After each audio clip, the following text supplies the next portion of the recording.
To represent the statistical information effectively, following matters should be taken into consideration. First, the reliable source or sources of information data. Now, here we have to get a reliable and generally known sources, and this is mentioned as per the data. For example, to show the economic condition or status, Central Statistical Organization CSO, National Sample Survey or data of World Bank are considered more reliable source. Second is clarity regarding dependent or independent variable. Now to represent the two or more variable on graph, independent variable that is on the x-axis, that is on the horizontal line, and dependent variable and vertical axis, that is y-axis, should be plotted. Country, year, rain are independent variable that should be on your x-axis, while production, import, economic development, these are all dependent variables, so that will be on your y-axis. Third is selecting appropriate scales. To show the figures appropriately, scale measurement must be appropriate. For example, if matters are related to time, then the interval of 10 years can be used or 5 years can be used.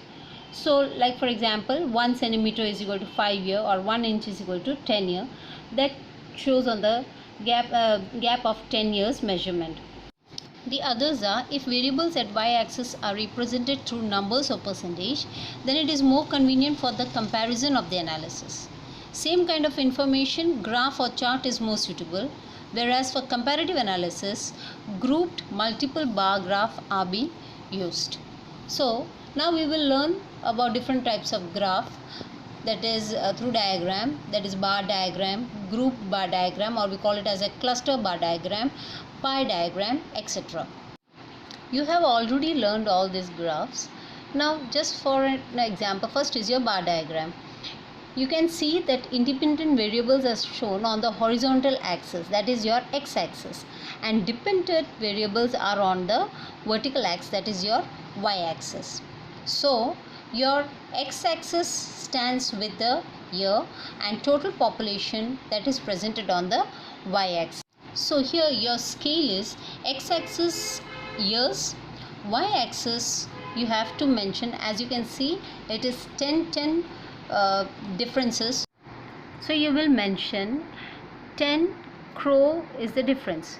So 1 centimeter is equal to 10, that you will be mentioning it on the scale. Now you can see the cluster bar diagram. Here there is one independent variable and two or more dependent variables. Then the statistical data are represented with the help of cluster bar diagram.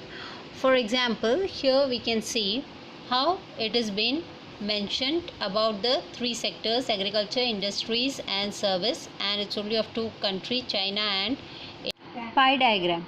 A pie diagram is a circular statistical graph which is divided into sectors to illustrate the numerical proportion of data. Entire or a whole circle is a macro representation, and circle is divided into sector that each represent a proportion of the whole. The sum of all points makes whole circle. Area of circle is proportion to the square of its rolling. Example, sectoral contribution in national income of India is being represented over here. So you can see that entire circle is your national income, and the sector, that is the three sector, agriculture, industry, service, is your micro. Importance of economics. Almost all goods of human needs have become economic goods owing to increasing use and scarcity, and thus all activities of human beings are increasingly becoming economic activity. So it is important to understand the behavior of human beings, society and state while managing everyday activities, and scientific theories and principles guiding professional decision making. Now in this, the first is understanding international events. Some international events affects lives of people. Because of globalization of a country is not limited within the boundary, but it becomes internationally. Events of any country affects directly or indirectly to the other countries. Example, change in the price of the crude oil affects the exporter and the importer countries. Second point is understanding of historical events. Knowledge of economics helps to understand historical events, and it affects the social and political structure of the country. Now, as the price has increased for the spices in England, so they forced them to establish East India Company in India those days. They also started to impose the heavy taxes, and they exploited the people of India. In economic phenomena like increase in price, heavy tax rate, or unemployment, poverty, scarcity will result in changes in the political up and down in our country. The second point was economic importance.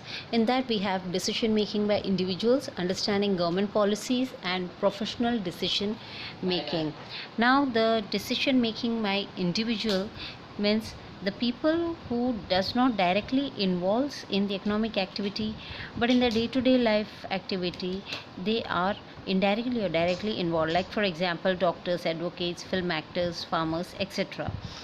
Now they get the information of saving and investments and expense of any decision related to income with the help from the economics. To understand the policy, understanding government policies. To understand various policies of a state like tax policy, wage policy, knowledge of economics is useful. People take decision according to the bank rate declared by the Reserve Bank of India. Repo rates and reserve repo rates are guide decision in making regarding the saving and the investment. Now, to consider its probable effects on the daily and occupational transaction and to take decision for saving and investment, this study also helps. Professional or occupational importance. Economic is helpful in knowing scientific principles and theories which guides professional decision making. So principles of economics are helpful. How the national income of the country distributed among the four factors of production can be understood with the theory of factor of distribution. Now the decisions regarding demand, supply, income and expenditure and the related with the occupation, all these decisions can be made. There are three types of humans in economic world: consumer, producer and labor.